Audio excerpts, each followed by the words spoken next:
Welcome to the beautiful Grand Med Spa here at the Grand Resort in Avalon Lakes.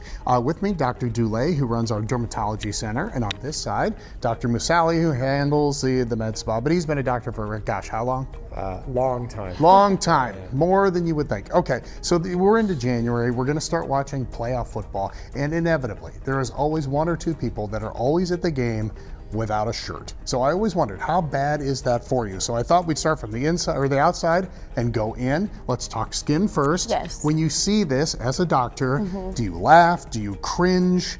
What's the response? Yeah, I mean, I worry a little bit. Okay. Usually these games are in the evening and the temperature drops even more than it was during the daytime, which is saying a lot.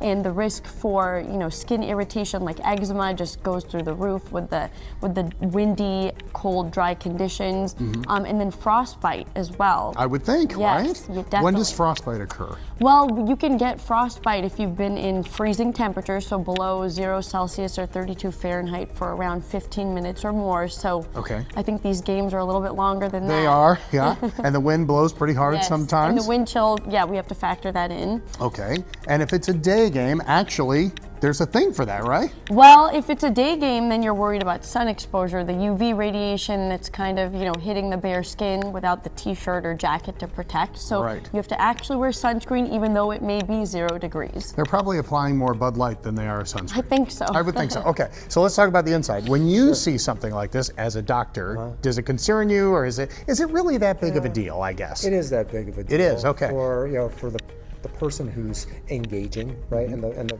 behavior, probably for their mothers too, All right. But I would say the reason why it's a big deal is hypothermia can develop pretty quickly.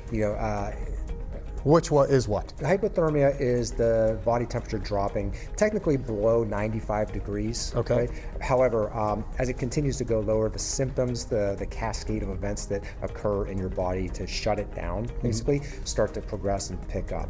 Mike, I've never seen any of these people without some sort of alcoholic beverage in their hand, right? Does that help or hurt? It hurts significantly, and for two reasons. The first reason is when you drink alcohol, it will dilate all your blood vessels. Okay.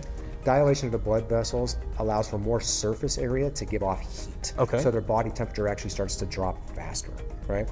And secondly, the consumption of alcohol and good quantities, right, will impair their judgment. So they may either not feel the body temperature dropping right away, or they may not have the cognitive awareness to get themselves out of the cold. Okay, last question, and it's a silly one. Sometimes the guy on TV is a bigger guy, a thicker guy. Does that help or hurt his cause, or is it just everybody's the same? So some degree of insulation will Seriously? help a little bit. Okay. However, not much, and that protective measure goes away very quickly, especially with the alcohol, because regardless of how big you are, the alcohol is going to dilate your blood vessels, and the dilation occurs both deeply and on the capillaries in your skin. So you're going to give off heat, from the inside out. All right, so there you go. Your suspicions were correct. It is not a good idea to take your shirt off at the Browns game in the snow. However, a lot of people do it. Thank you, guys. I appreciate Thanks. it. Okay, there you go.